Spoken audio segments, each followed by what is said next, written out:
नाभि दर्शन अप्सरा एक ऐसा नाम जो स्वयं में ही रहस्य, सौंदर्य और सम्मोहन की पराकाष्ठा को दर्शाता है। उसकी महिमा केवल रूप की नहीं बल्कि एक अलौकिक आकर्षण की कहानी कहती है जो किसी भी साधक के मन, हृदय और आत्मा को आंदोलित कर सकती है।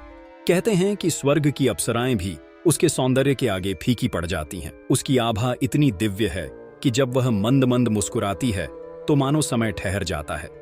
उसकी सुगंधित देह से निकलती दिव्य महक एक अदृश्य सुरभि का जाल बुनती है जो किसी भी साधक को वश में कर सकती है। लेकिन उसकी सबसे अद्भुत और रहस्यमयी विशेषता है उसकी नाभि। वह मात्र एक अंग नहीं बल्कि सम्मोहन का द्वार है जो किसी को भी अपनी रहस्यमय गहराइयों में खींच सकता है। उसकी गहरी, गोल और मोहक नाभि किसी सुरंग के समान प्रतीत होती है जिसके अंत में कोई अनदेखा रहस्य छुपा हो। जब वह अपनी कमर को हल्का सा मोड़ती है तो ऐसा प्रतीत होता है मानो सागर की लहरें किसी अज्ञात सत्य की ओर संकेत कर रही। जब वह अपने नाजुक हाथों से अपनी ओढ़नी को धीरे धीरे हटाती है तो उसकी उजागर नाभि से निकलती दिव्य ऊर्जा किसी भी साधक की चेतना को हिला सकती है। पुराणों में वर्णन मिलता है कि केवल वही साधक इस अप्सरा के दर्शन कर सकता है जो अपनी इंद्रियों पर पूर्ण नियंत्रण रखता हो।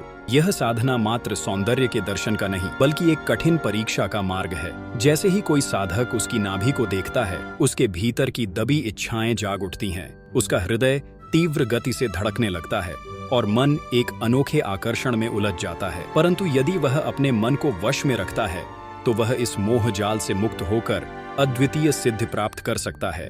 जो इस सम्मोहन को पार कर जाता है उसे एक दिव्य आकर्षण प्राप्त होता है जिससे संपूर्ण ब्रह्मांड उसकी ओर खींचने लगता है। उसकी वाणी में जादू आ जाता है और उसकी उपस्थिति मात्र से लोग उसकी ओर आकर्षित होने लगते हैं। अब प्रश्न यह उठता है, क्या आप इस अद्भुत अप्सरा के सम्मोहन से बच सकते हैं या फिर उसकी नाभि की मोहकता में खोकर अपनी चेतना को दांव पर लगाने का खतरा उठाएंगे? यह साधना केवल उन्हीं के लिए है जो वासना से ऊपर उठकर आत्मनियंत्रण की चरम सीमा तक पहुंच सकते हैं। तो सोचिए, क्या आप नाभि दर्शन अप्सरा के सम्मोहन को पार कर सकते हैं या फिर उसकी मोहकता में खो जाएंगे?